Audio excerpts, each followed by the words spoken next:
Chapter 2: The Poison Cure. Lord Horror Hill sauntered towards the dungeons, home to the long-detained criminals of Horror Hill. Every day, he would head down there to monitor what they were doing. A single escape of one of the prisoners could spell disaster for the Horror Hillians, so this was an important task. He examined the prisoners he had left to starve as he reached the nearest jail cell. The man's face was withered, his skin sagged from his cheeks and sinuous wrinkles coiled around his scalp and bare arms. His stained black and white prisoner top draped from his shoulders, which was hung loose around his neck. Agitated, he growled at Lord Horror Hill, flailing his bony arms in the air, bashing against the steel bars. The prisoner's deformed expression and attempt to claw at him frightened Lord Horror Hill, so he hurriedly exited the dungeon. Lord Horror Hill's colossal beard draped from his pallid face. His broad and strong chin contrasted with his thin and wrinkled cheeks. His aquiline nose protruded from his contorted face, and his hands clasped on a metallic walking stick as he swept gracefully down the corridor, which was followed by his air of importance. Scouting out the area, he beadily surveyed the corridor for anything out of place. Suddenly he bumped into Electro von Poison, who seemed frantic and somewhat stressed. Electro appeared the most ordinary of the Horror Hillians, having arrived at Horror Hill after the tragic loss of his parents, but in personality and appearance, he was unlike the rest. There was a lot about him that didn't fit with the others. He had a smile that always looked like he was up to something.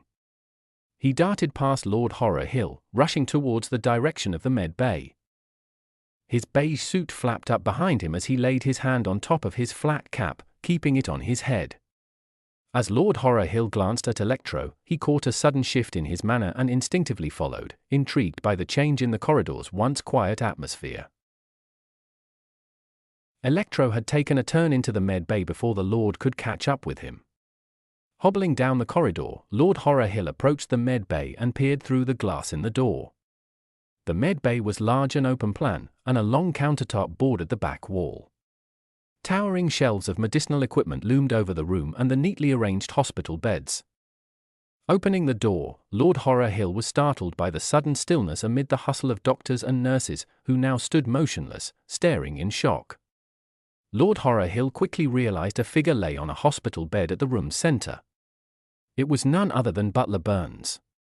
Sir Hollow Eyes was right, and Lord Horror Hill should have listened to him earlier.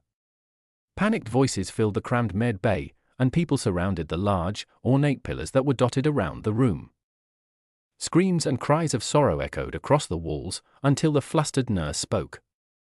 "I think I've found a cure, Master. It could either go terribly wrong or it could work like a miracle." The shaken nurse locked eyes with Lord Horror Hill, who had entered the room late. Whilst the nurse was speaking to the Lord and updating him on the matter, Electro von Poison turned his crooked back away from the crowd and slipped behind a pale blue curtain.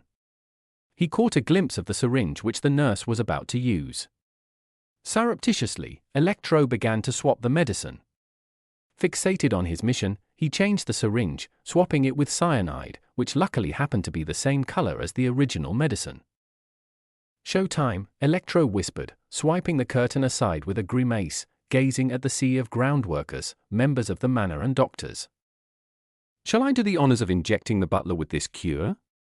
he boomed whilst intensifying his confident voice, holding the syringe high in the air, grinning with excessive hubris.